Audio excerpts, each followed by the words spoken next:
Have you ever drawn a game and then you find out it was actually winning for you? Well, this is exactly it. It is white to move and win. All possible moves for white lead to a draw except one, and that only one move that wins, and you have to find it. So pause the video to try and find the best move that wins for white. Okay, hopefully you pause the video to try to figure out on your own. The possible moves are, with the king, moving the king, and moving this pawn, either by taking this pawn or pushing and playing e7 check. Now here you're just giving him a free pawn. You will never get to this pawn because after you get the king to f5, he probably moves back, f6 here, and he will keep on repeating moves. It's not going to be winning. So it's going to be a draw. This move, I mean, it's really obvious that it's not the correct move. Now what about taking this pawn? You probably thought it was winning, and this is actually what happens in most of your endgames. You see a pawn, you decide, okay, I'm just going to take it. I'm up a pawn, I'm completely winning this, and I'm going to get my king there. Well, it doesn't work like that. Because taking the pawn right away, you can just take with the king. Yes, you can get the king closer. He's going to play something like e7. You cannot move the king, you're going to lose the pawn. You push the pawn, he's going to just go back. You can go here. You're just going to go. He cannot go there because it actually will be losing because you will have king to f7. And that's winning for you. He's going to go here. Whenever you move the king, he's going to go there and he's going to try to win the pawn. And if you decide to give him a check, of course he's not going to go there and allow you to have a queen. He's going to go here to e8 and king to e6, and this is a stalemate. So it also does not lead to a win.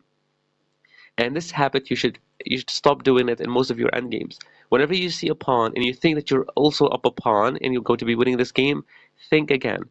If your king is up there, okay, trying to defend the pawn, that's completely okay to trade pawns and then push the pawn. But whenever the king is behind the pawn that you want to push and promote, then this will not win. The king is supposed to be in front of your pawn that you want to push, not behind it. So it's not taking the pawn, it's not pushing playing e7. And you might be thinking about, well, what about king to f5? He takes my pawn and I take back, and this will probably lead to a draw. Well, let's see. King to f5, he takes, you take with the king, and king to e8, you go back king to f6. He cannot go here because that's a blunder. You play king to f7 and you have a red carpet for the pawn. What about him going here? Well, you just push the pawn. He goes there. This is the exact same thing. If he goes here, you push the pawn, and this is actually winning for you. King to f7, the king moves somewhere, and you make a queen. But this is you thinking that your opponent is going to take the pawn. He will not. He will just move the king to e7, and now he is attacking your pawn. If he decides to take, he will take, check, back, here. He goes back, he goes there, check, here, and still a stalemate. So, your move, king to f5, works only if he takes the pawn, which he will never will. Now, all possible moves actually of the king, here,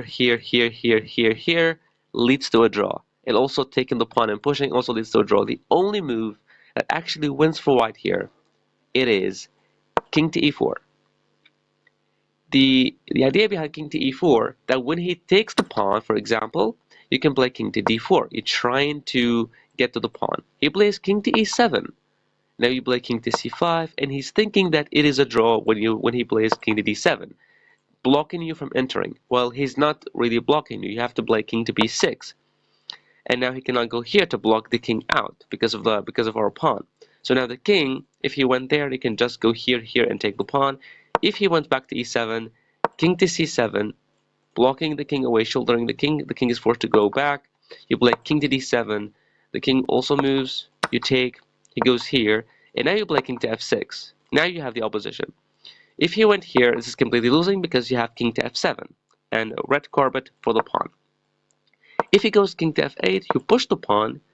He cannot go here. This is losing because you're going to push and win the game. So he needs to go here. And after the move e7, defended by the king, he will move there, king to f7.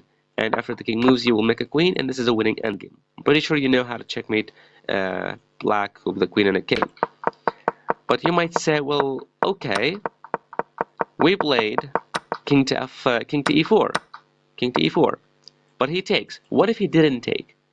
Well, if he didn't take, king to e7, probably pawn takes, king get closer, king goes here, you push, the king goes there, push, here, push, will also lead to a win because then you will have the right cover for the pawn, the king moves, you make the queen, and it's still a winning endgame for you.